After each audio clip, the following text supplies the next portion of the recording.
Hello kiddos and welcome back. Today we are talking about 5.6, proving triangles congruent using ASA and AAA.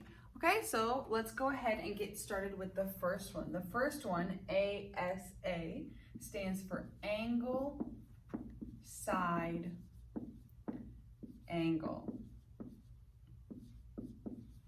Okay, an angle, side, angle congruence theorem, or ASA congruence theorem, says that if two angles and an included side of one triangle are congruent to two angles and an included side of a second triangle, then those two triangles are congruent. So let's draw out an example for you guys here.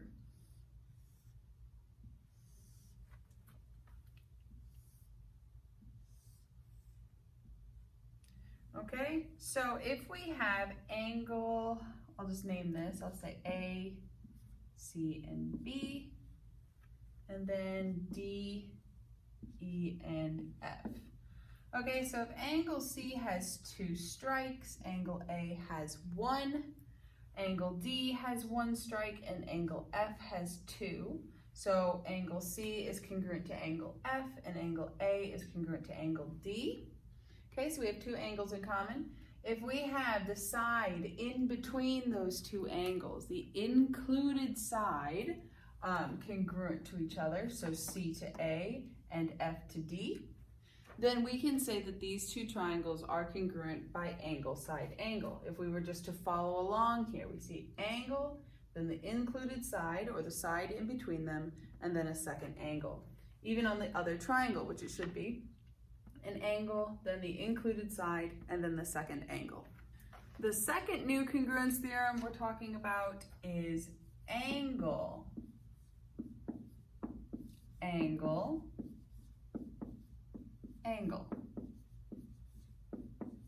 Now, angle, angle, angle congruence theorem, or angle, or AAA congruence theorem, says that if two triangles and the non-included side of one triangle are congruent, then two, what?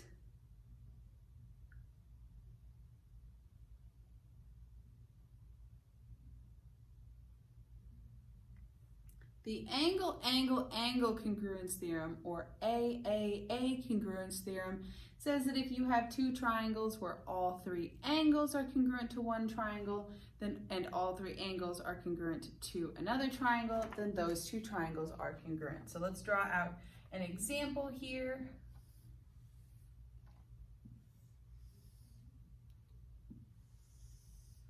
Okay, so we'll have both of these angles have one strike.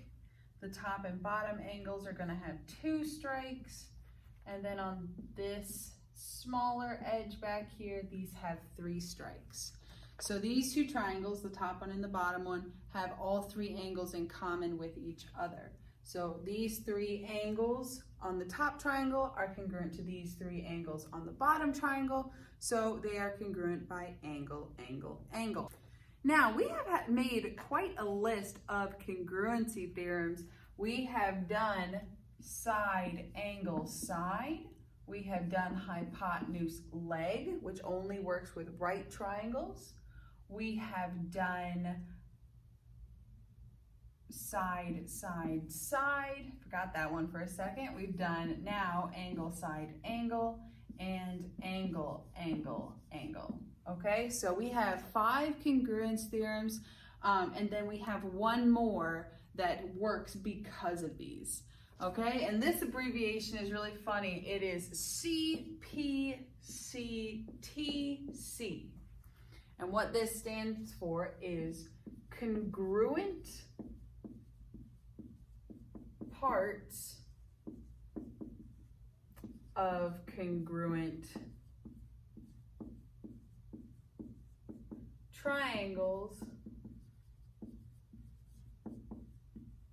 are congruent. So the abbreviation CPCTC is a lot easier to say than congruent parts of congruent triangles are congruent. But let's talk about what that means. That means if we have